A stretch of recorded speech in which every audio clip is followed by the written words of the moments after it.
Welcome to the mom room Woo! I'm so happy to be here. Thanks for having me. with your pink lipstick. Like you're good to go. It's only because I'm only half ready, and so I wanted to make it look like I put some effort into myself, but I'm I late today.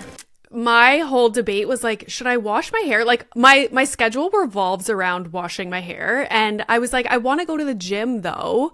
So I was like, nah, I'll just do it in a bun. It's like the amount of mental energy it takes to like run my schedule around washing my hair is The whole too shower much. program is already complicated enough as it is, and then when you put working out into the mix, then you're like, wait a second.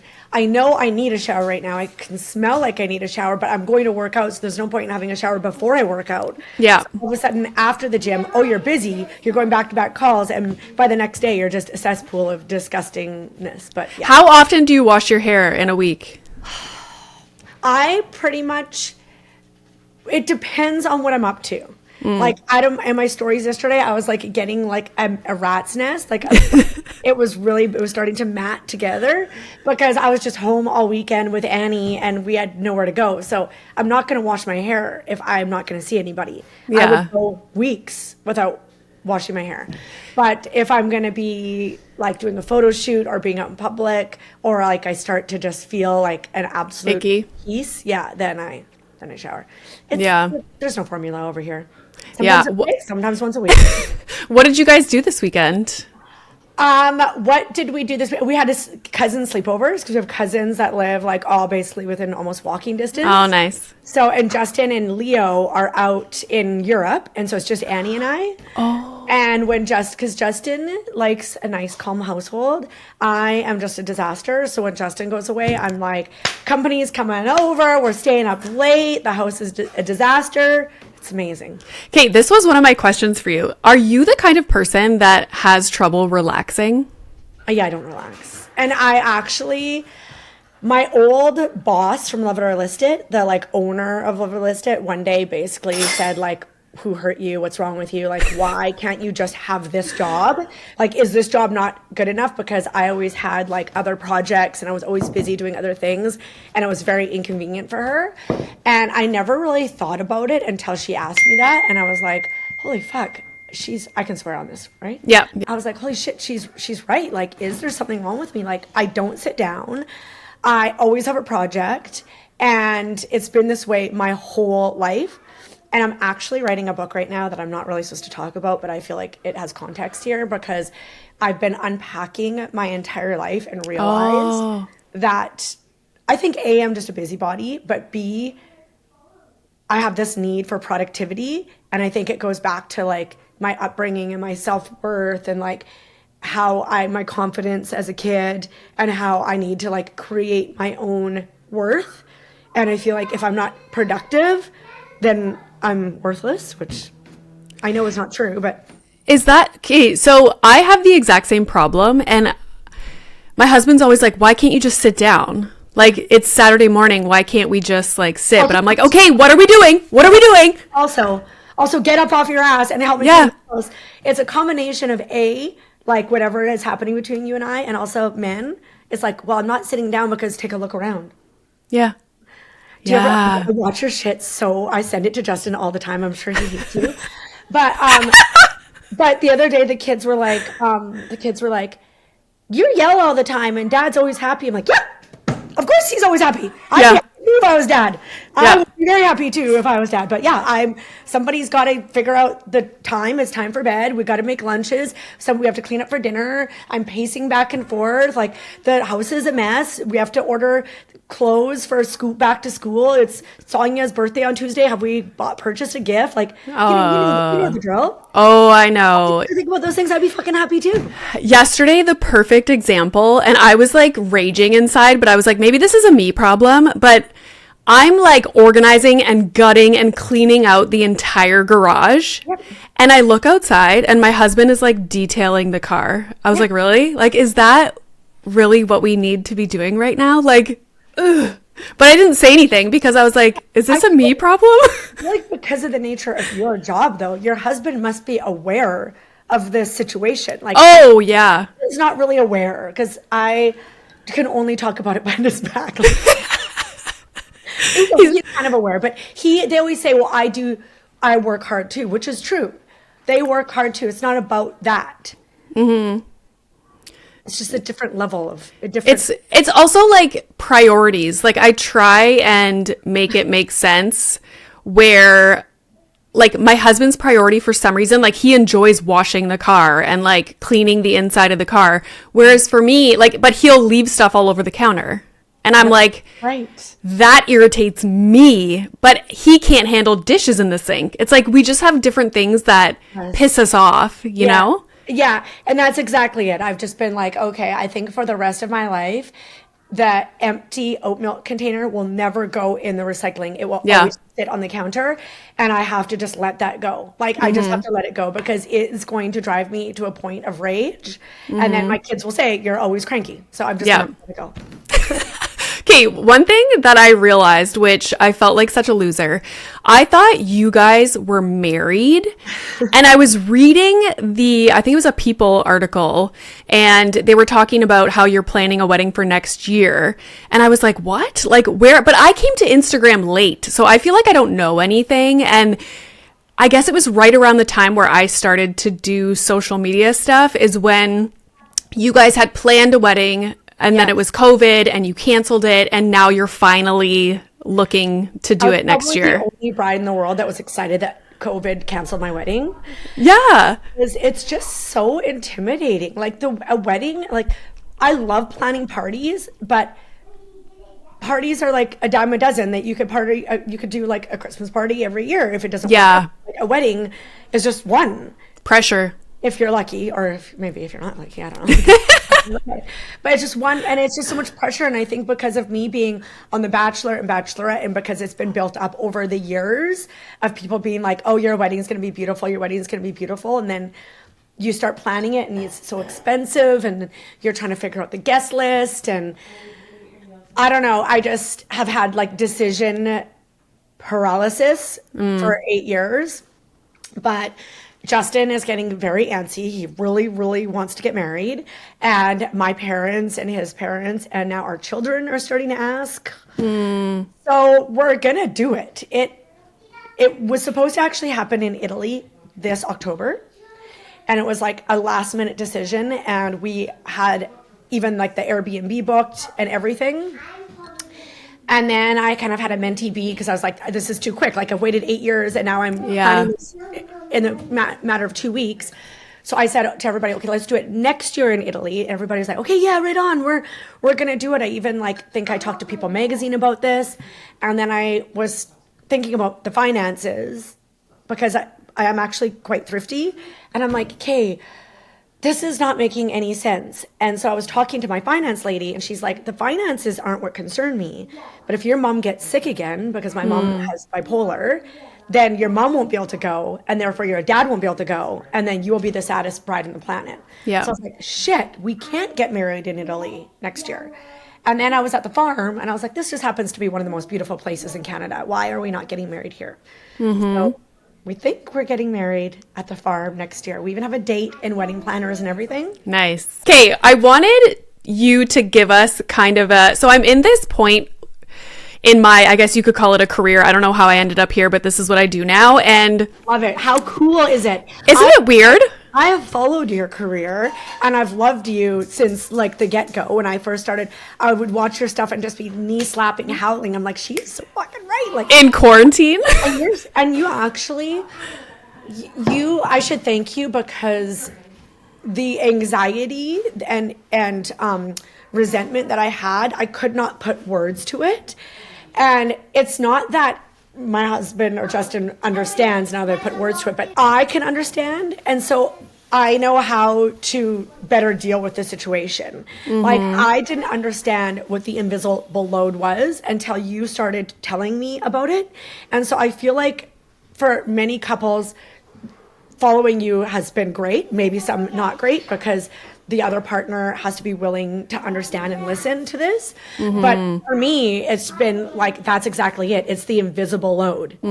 I feel like for a lot of people, for me included, I would be and I really experienced a lot of these things during quarantine because Milo was just at that age where it was like really difficult. Yes. My husband was working. I was stuck at home. Yes. So I really had like, Was COVID what got you into this, or were you already, or was it Milo?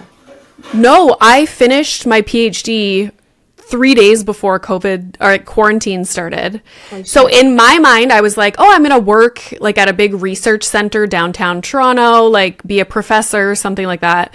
And then in quarantine, I started making TikToks, and then I started the podcast, and then it just kind of snowballed. And now that's what I do. Amazing. That's yeah. amazing. I love it. So, and now that I have a child, I'm also like, how did I think I was going to work downtown Toronto? Like, it's a nightmare. It's wild. Like, it is, to be a working mom is just the wildest thing. And I think about, like, I'm so lucky that I work from home. Sometimes I don't feel lucky because I'm like, oh my God, everybody be quiet. And also I don't have an office either. I work from my dining room table. But I get to have optics on what my kids are doing and how they're feeling, and if they have big emotions or if they've had a rough day, like I can be there for them. And I think about some of my girlfriends who have to go to work and have their kids in daycare, which is for many women that have to work. So I'm so grateful. But that is also one of the reasons why I started the Jillian Academy, because I was like, this space, the internet can actually be so beautiful. Yeah. And it can be a really great place for women to earn an income. And so I thought of my friends and I thought of other women like me who, like, that's one of the reasons why I quit Love It or List It too, was because I was always away from my family. So right. Anyways, yeah. But anyways, I'm so proud of you. I love following your story. I love the whole thing with like Harry and your Oh mom. my God. Let's talk about it. Right? It's my mamere. Your mare. So your grandma? Yeah. Holy shit. So She basically just fell in love with Harry, and then somehow Harry's team noticed and invited her to meet Harry. yeah. So you know what happened? I was there for Christmas, and we were having this big family discussion about Harry Styles. Like, she would always talk about Harry Styles. And I secretly recorded her, and then I cut it up into a TikTok, and she's like so genuine and passionate about Harry Styles. I watched it. Yeah. So I guess his team saw that video, and then they were like, oh, she has to come to the Grammys. And then it turned into this like whole thing. And then I brought her to Europe to go see him perform there. And it was just like wild. Like the best. When we went to London to go see him play there, this was after the Grammys. Yeah. Imagine this, okay? We're just like walking around being tourists, and I get a text message on my cell phone saying, hey, Renee, it's so-and-so with Harry's team. And I was like, what is happening right now? And he's like, we want to know, like, can you let us know when you show up at the venue and like blah, blah, blah. Like, we'll have people bring you backstage. And but we couldn't tell my mamere. And so we get to the concert and we're like, here, mama, have a drink. Oh my God. Yeah, it was crazy. Yeah, it was kind of nuts. But what do you want to share your They don't like Taylor Swift, only Harry Styles. Oh no. Taylor Swift a lot too. Do you know that Taylor Swift and Harry Styles used to be boyfriend and girlfriend? Yeah. Oh yeah. Story later. Yeah. But that was after Harry asked me out and I said no. Yes, can we share this story? Yeah, I think so. Well, it's all over the That's what I figured. So you let me know when all this Harry Styles stuff was happening. You DM'd me and I was like, what? No, I know. Actually, it's one of my biggest regrets not going out with him, because I'm very happy with my love life and where it all turned out. But I'm upset of how I handled it, because I think Harry would have been a great, cool uncle. Like, he would have been a cool buddy. Yeah. Quirky and weird, and I'm weird, and I'm just like, we would have been a good friendship. Yeah. But anyways, it was about 6 months before I met Justin, and I was in LA doing a piece with Life and Style magazine, and we were at the W in LA and out for lunch or something like this. And she kind of mentioned like, oh, there's One Direction over there. But I didn't know who One Direction was. Yeah. And I was like, oh, okay, like cool. I'm in my 30s, so they're in their teens at the time. And I'm just, this is that is that, talking to her. And I had to leave to go somewhere, but she stayed. She had another meeting. And as I was walking out, I guess she was watching me walk out, and he got up from his seat and came and ran after me. And in his like adorable English accent was like, oh, like, are you, I'm not going to do English accent here because I'll botch it. But essentially asked me if I was from LA, and I said, no, I was from Canada. And he's like, oh, I'm going on tour in Canada. And I was like, oh, what do you do? And he's like, I'm a singer. I'm like, cool. And he's like, I would like to take you on a date either before you leave or whatever. And I was like, oh, that's really sweet. I'm like, well, I'll give you my number and we'll chat about it. Like, I just was kind of on the spot. And this is when he had the big shaggy hair. Yeah. I did not know who Harry Styles was. I'd never even heard his name before. So I just full out of context, right? So I remember going back to my room and him and I texting, and me saying, like, you are such a sweetheart, but I feel like I'm a bit too old for you. I had meanwhile Googled that his mom, I was 32 and his mom was 36. Oh. So I'm like, I'm only 4 years old younger than your mom. And he was like, you'd be surprised. I really like older women. And I'm like, and at the time, I had been dating a lot of different people, and some of them were younger, and I was just like, I can't, just doesn't feel right. And so he was not impressed. Like, he was like kind of trying to convince me, and I was just like, no. And that was it. And, you know, this was my first iPhone, and then you get a new iPhone. I didn't save the number as like Harry Styles. Like, I just didn't even save it at all. And fast forward like 6 months later, they were coming to Canada, which is when he told me come, and I was like wanting to text and be like, hey, like, remember me? Like, I still want to come to your show. And I was like, my number was blocked, or he got a new phone or whatever. That was it. That was Oh my God. Could have been like, let's be friends, let's stay in touch, like whatever. But that's karma for me. So it's so wild to me. And same, like, I'm 39 and I never really thought twice about Harry Styles or One Direction until my mama kept talking about him. Yeah. And I was like, oh yeah, his music is really good. And like, but yeah, like we missed that One Direction time. And then the weirdest things kept on happening, because then Justin and I started dating, and then we went to New York for New Year's, and I reached out to some of my bachelor people, and I was like, can you get us into the ball drop area? And they're like, yeah, no problem. So we went into the area where like Jenny McCarthy and Ryan Seacrest were like literally in the room with them. And then as the ball drop thing is coming out, we're in the holding room with Taylor Swift and Gangnam Style and all of these people. But I'm so in love with Justin that I'm not even caring to like, I'm just like googly eyed at him. And Justin's dad is in a full on conversation with Taylor Swift. Like, they're like, this is this, that is that. And then the door opens and we all go out into the ball drop area. Like, we're all protected with like Taylor's team. And that's when Harry Styles surprised her. And so their kiss, when the ball dropped, Harry Styles came out and they're kissing. And Justin and I are kissing, and we have videos of me and Justin kissing and Taylor and Harry kissing, and we're like, we're buddies. Oh. But I was just so in love with Justin, I just didn't even care to be like, hey. Yeah. Justin's going to love that part of the podcast. Yeah. Yeah, but he said to me the other day, it's like, we should have been like, hey, what are you guys doing after? Let's go party. Yeah. We seriously partied on our own.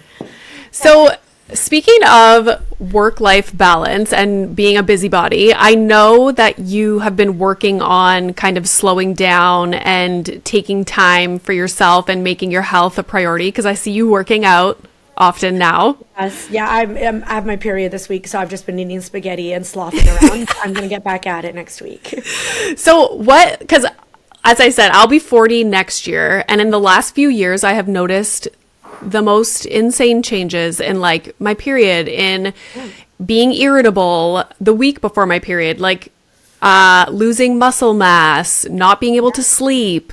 Have you experienced any of those things? All of them. And also, like, when it hit me that this had to do with my hormones and my cycle, was I just got an Apple Watch, and I'm gonna admit that I've had like a routine of having these mental breakdowns like my whole life, and I've never really been like, why is this happening? And I had this mental breakdown with Justin. We used to fight a lot, and I had this mental breakdown. I remember throwing my phone down. Like, I can't remember why. I just was so angry. And about 5 minutes later, his phone went off and my phone went off, and was like, oh, you're 5 days away from your period. And all of a sudden, I rushed and thought of every single time in the last 20, 30 years, I've had these mental breakdowns. And I'm like, oh my God, has this been related to my cycle? So shortly after that, I actually started to see like a hormone specialist and realized that as I was getting older and creeping towards perimenopause, my cycles were getting more intense and more intense. So it was like anxiety, like temper tantrums, whatever it is. But also, Renee, I wasn't working out, especially during COVID. I was surviving off of coffee, wine, and spaghetti. I was not prioritizing my diet. I would see how long I could go throughout the day before I had to eat. So I would sometimes eat my first meal at like 2 o'clock. And also, I was opening up the Jilly Box, the Jilly Academy, bought a farm, had 2 kids, the Jillian and Justin show. Like, I was building houses. So my cortisol levels and basically, my thyroid failed. I was going into perimenopause. Like, essentially, in 2021, when my mom got really sick, it was like I ran into a concrete wall, like, and just fell into a puddle. And I just remember crying in a fetal position, being like, I can't do this anymore. I don't have the same capacity. Like, I remember thinking, like, I can't sourdough. I can't garden. I don't want to entertain. And so anyways, yeah, I basically realized if I don't prioritize my health, I could end up like my mom. And I was thinking about my kids and my community and Justin. So I basically had to like kick it into high gear and figure something out. And it sucks because I do not like working out and I do not like vegetables and I love pasta. But unfortunate news for everybody, it does work to eat healthy and work out and prioritize your health. It actually does work. I hate that. It does work, but it does. A big thing that I noticed too, when I started learning about hormones, I was just shocked. It's like, oh, every single thing that's wrong with me is literally hormones. Yeah. Like totally. Constipation, like everything. Yeah. And totally. so, Oh, yeah. So funny. I love watching your shit. I don't love watching your actual shit, but I love watching your shit because I'm the opposite. I poop like 4 times a day. oh, And whenever I see that you're bunged up, I'm like, oh God, I got to like send the poop fairies. yeah, you're living the dream. You're I've living only the pooped dream. twice today. I woke up at Oh 3 my o'clock God. And I pooped as soon as I woke up. Twice already. Look at you. I'll probably poop after this call. What's your secret? I've just always been a pooper. Oh, man. Yeah. I'm so jealous. Yeah. One of the things that really has made a difference for me is protein. Right. Yes. And do you drink lots of water? Like I drink Ton. You drink tons of water. Okay. Yeah. So protein. Ton of water and protein just for like, Bung you up. No. huh? I would think protein would bung you up. So this is what happened. I was learning all these things and then I made really drastic changes and I would eat a ton of protein. But in order to eat the protein, that meant I was increasing also my dairy because I was having like smoothies and big like yogurt bowls and really healthy stuff. But then I was like, why am I severely constipated? So now I'm trying to like find a balance. But also I started the birth control pill at the end of June. Oh. Because I was like, fuck this. Like, I'm not dealing with this anymore. My periods were so heavy. Like, I couldn't function. If I... roulette, like, we're just... Oh, I was like, what if I have an event? I literally can't go or I have to wear a diaper. Like, I can't go. Right. So, anyways, I don't know if the birth control pill is, like, the best option for me. So I have an appointment with an OB coming up in September. But the reason It's Milo. Just Milo, that's it, right? Just Milo, yeah. And the reason I went on birth control was because we went to the Eras tour in Germany and I was supposed to get my period on the day of the concert. I was like, no, that's not happening. no, like Taylor and period. No, it doesn't matter. Like, I can't do it. You could get her to move the date. I'm sure. Get your mom or get your dad to do some kind of viral TikTok. Yeah. Harry, can you call Taylor? I know, it was wild. So I went on the birth control pill. It's been life-changing. Like, unbelievable. I think I'm too old for the birth control. That's what I thought too, but like, why? So what did it help you with? Constipation, irritability the week before my period. Like, I have no like slump of energy anymore. Sleep. Oh yeah, see, all of these things, like my midday fatigue is so bad. Like, I went to my cousin's house for dinner yesterday and I felt like I had to drag myself to the car. Like, I went down to the garden and I was like, this is such a disgrace. I can't, I am prioritizing my health and I'm on these thyroid meds and I'm doing this progesterone thing, but still like, Progesterone, that's like what's in birth control. yeah, I just don't have the same stamina. And you know what? I'm just like, that's okay. I gave her shit for like 15 years so hard. And maybe I don't have to do that for the rest of my life. No. Yeah. Do you follow Dr. Mary Claire? No, but I love her name. Oh, she is like a hormone specialist, OBGYN. You have to follow her on Instagram and watch her videos. It's so eye-opening. Okay. Yeah. I see a girl, her name is Jen Pike. She's also on Instagram. Yes. She's awesome as well. But yeah, okay, I'm going to follow this Mary Claire. Yeah, she talks about like hormone therapy and all that kind of stuff. Yeah. But it's so wild because it's so different for everybody. Oh, yeah. As you can try certain things and what works for you may not work for somebody else. Mm-hmm. But anyways, for the first time in my life, I'm actually paying attention to my body. And like, I was not one of those people who knew when my period was coming, knew why I was exhausted, like why I was having a MTB. Like I was never thinking like, oh, maybe it's because I need to eat. Yeah. Or maybe it's because I should stop drinking so much. Yeah. Like, I was like, I'm not a quitter. Give me the fireball. What time do you go to bed? And do you have like a nighttime routine or like a morning routine? It's so chaotic here. I'm so sorry. It's okay. It's the mom room.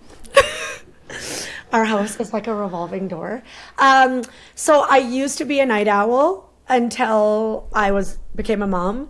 And now I basically, what are you doing over there? Okay, you're not getting into mischief? No.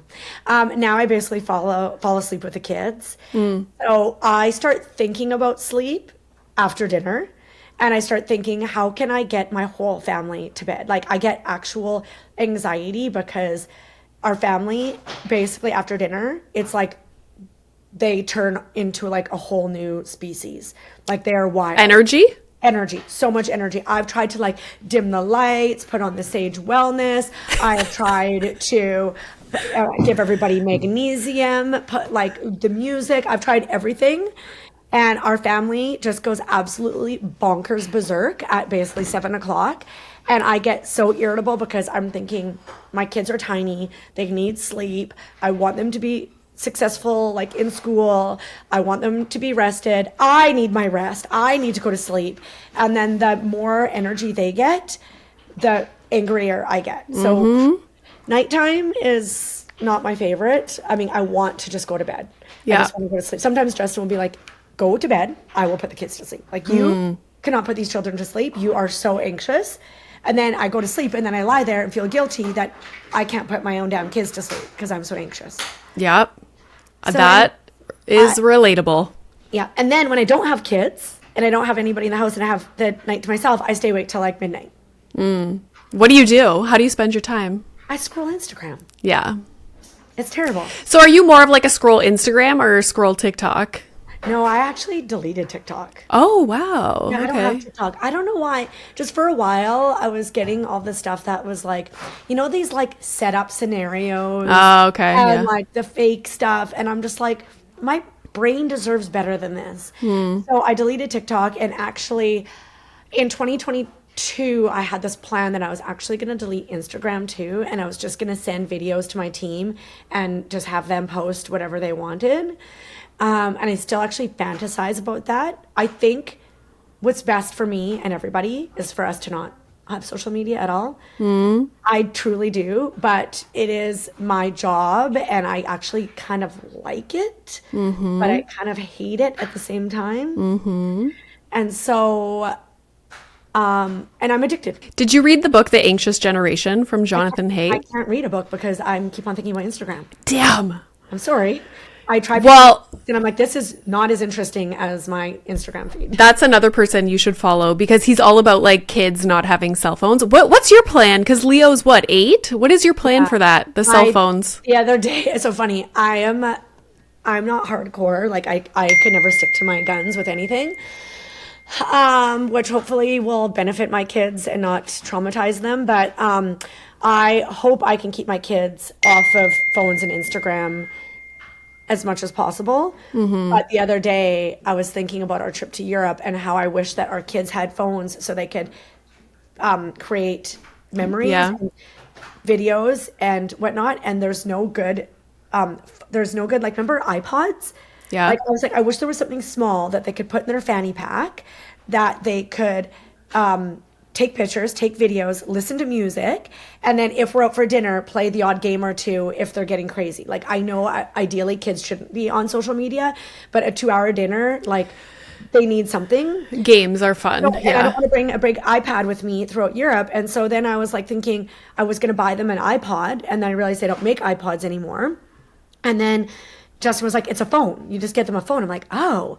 And then I found these 2 old iPhones, and I was like, I should just give these to the kids. And Justin's like, are you out of your freaking mind? We're not giving the kids phones. I was like, oh, it's too bad that they just can't have something to take pictures with and listen to music.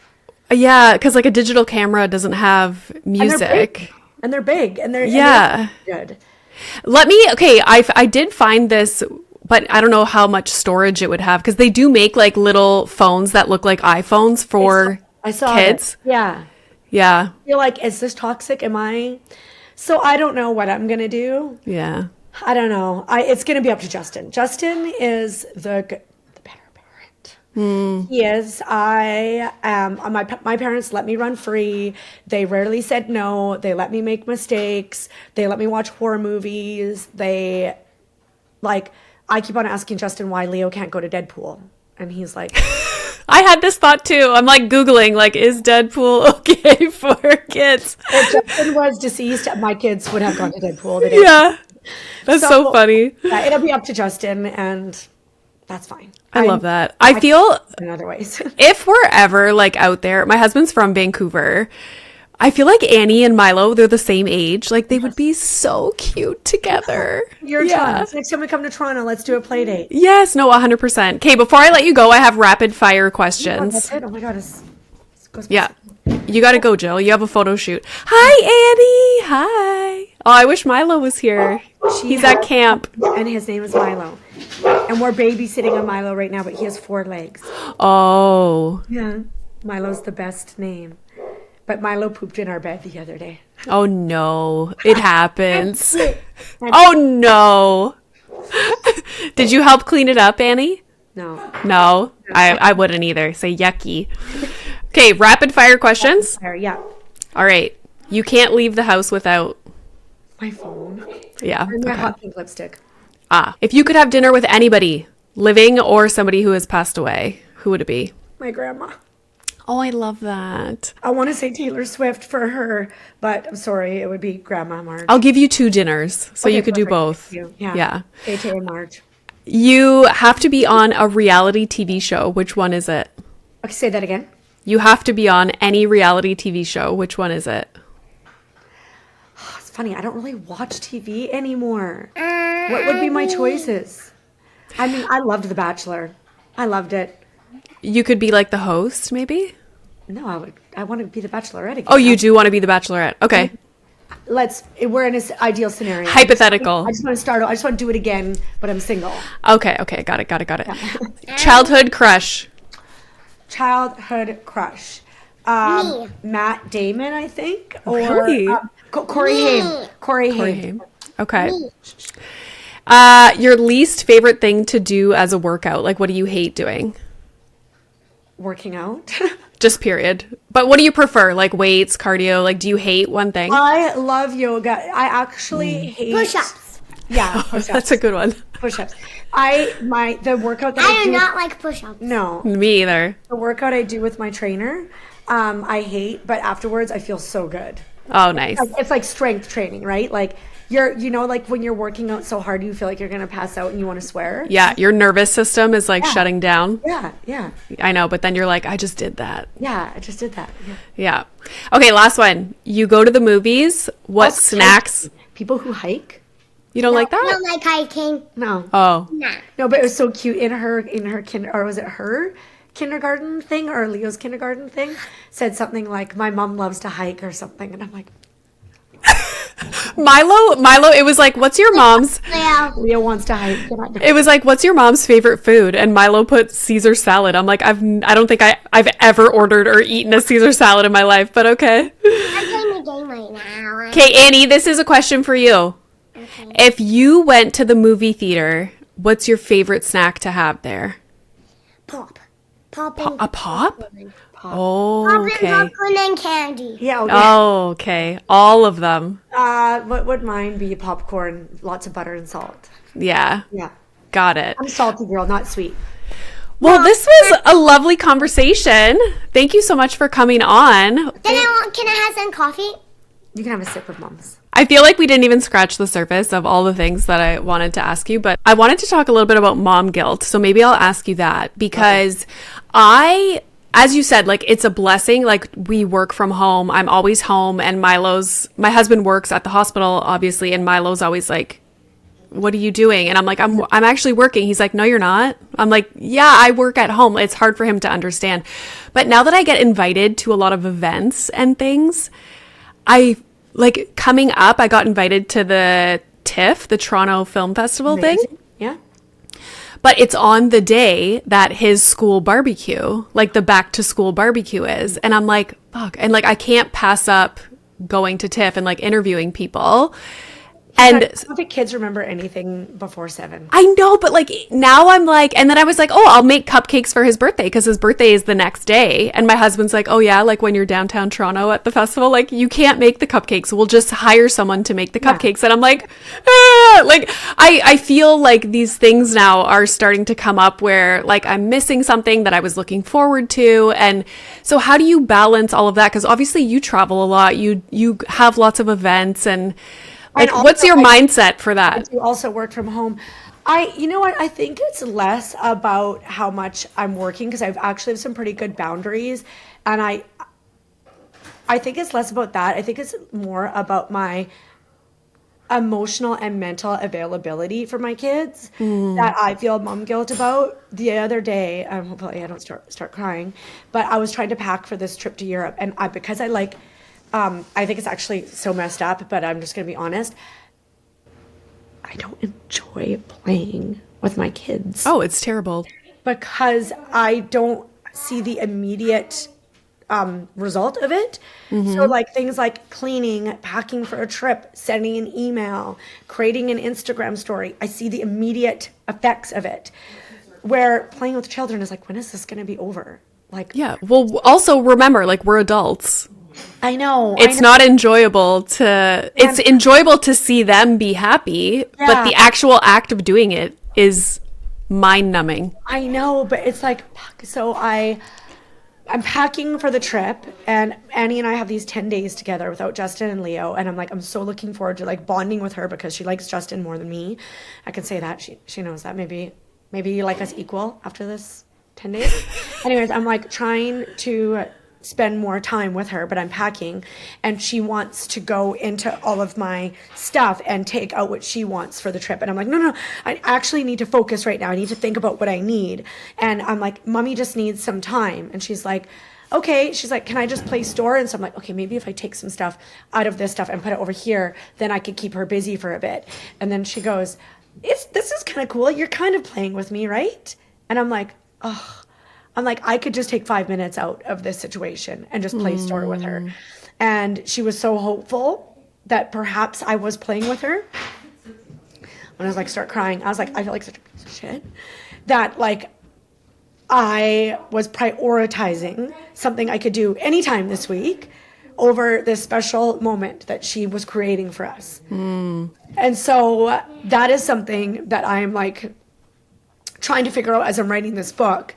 Is like we're ending off where we started off today, is like my busy body in my brain is about being productive, and I know I will regret it when my kids don't want to play with me anymore.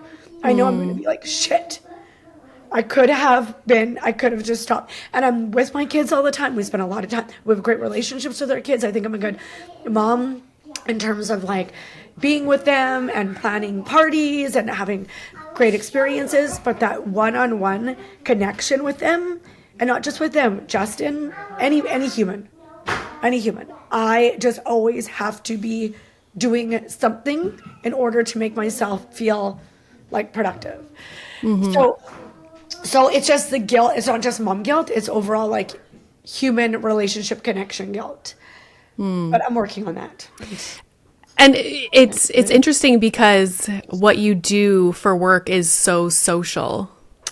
Yes. So in my book, and when I'm doing this, I've realized, holy shit, actually, I think this is one of the reasons why I want to get off Instagram is I believe that over the last 50, because I used to be such a connection person and such a conversationalist. I think what's happened is Instagram has made me numb to love because so many people are like, oh my gosh, you're so cute, you're so beautiful, I love that, you're so smart, you're so talented, that when people in my real life give me love, I'm exhausted from it. It doesn't mean as much to me because I've had hundreds of thousands of strangers tell me they love me all day.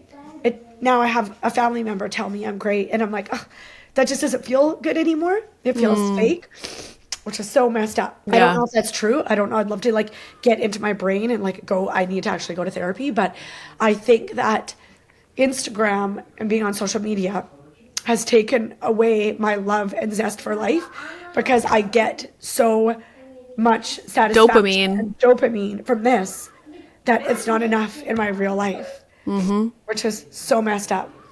So my plan is to, and that's why I'm slowing down, is before my kids are teenagers, I need to detach myself from this so I can reattach myself to the real people in my life. And that means, because people are saying to me, oh, I like it better when you're sharing your life, or I like it better when you are sharing more of your raw stuff. I'm like, I know, but I either have to say no to my Instagram people and my career and possibly more money, or I need to say no to my family. I don't know if it's possible to have it all. And so I basically am telling my followers, that's fine. Like, if me posting these ads all day isn't for you anymore, then I totally understand. You can unfollow me. And it may mean that eventually I'm not as popular. I don't make as much money, but I have to make that decision kind of thing. Because it's like when you're 70, 80 years old, what are you going to look back on and be thankful for, you know? Totally. Yeah. Totally. So anyways, I think that there'll be documentaries and whatnot about this because we are the first generation of people that have created careers off of this platform and off of our like being like this. And I think that they will find that while amazing things happen, I've made millions. I have done very well. I have been able to give back to my community, have employees, like buy the things. I've been able to take my parents to Europe. I think that there is a psychological factor that I think is probably damaging. Yeah. It's very similar. Like, it's very parallel to anybody with any kind of fame.